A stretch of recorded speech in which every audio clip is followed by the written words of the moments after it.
Welcome to DJMTV. My correct people, greet you now. Welcome now to DJMTV. My people, I know say FG don appoint new EFCC chairman, and after this appointment, so a lot of reactions can't just follow, no be small.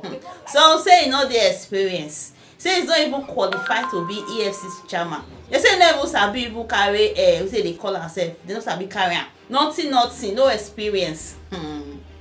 For inside all this reaction like this, na Femi Falana wey be advocate, senior advocate for Nigeria, come outside. He can't air a view. He can't talk say this man, no matter what they talk, say he is qualified, as in he overqualified. He even give a reason, so he talk a lot of things, so we take back up this he claim. Anyway, my people, I will play on this video now. More now listen to Femi Falana. More now hear what he talk concerning the appointments of the new EFCC chairman. You can watch and you can not forget to like and share.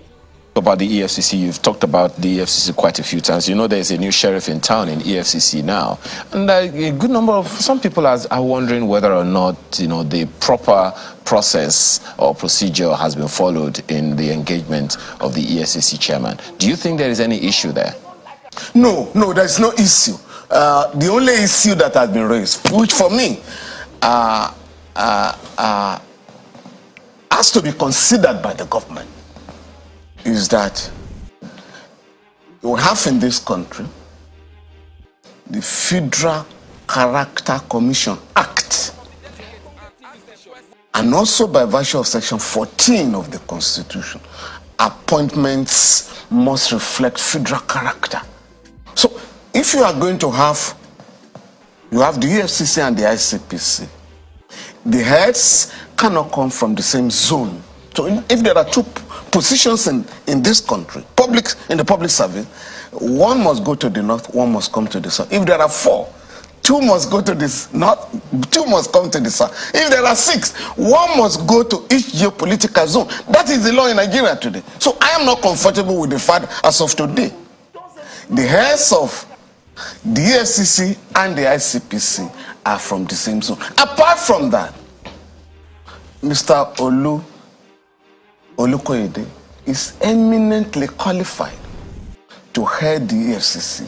My colleagues who have criticized the appointment have not looked at the laws, the relevant law, the relevant provision of the EFCC, which is Section 2, which provides that the chairman, right, must be at least an assistant commissioner of police or its equivalent in the security service or in a law enforcement agency.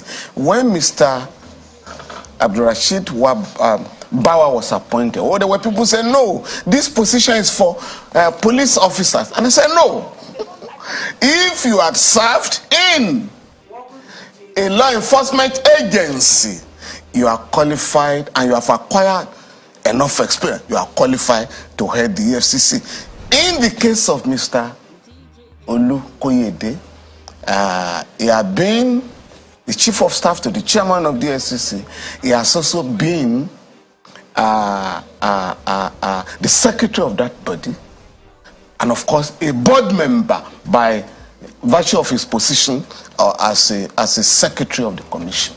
Now, people are saying, oh, he hasn't acquired the cognate experience. The law does not say the cognate experience must be in that agency. So if you have a gentleman who is said to be a regulatory compliance consultant and, who has also worked in the detection of crime or fraud, accomplished, expert in those areas, you cannot say he hasn't acquired the cognate experience. The cognate experience actually means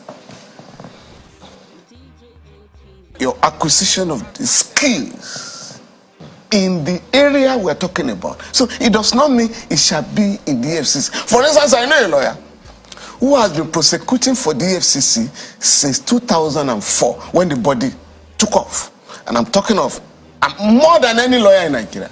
He has successfully prosecuted corruption cases, financial crimes cases. I'm talking of Mr.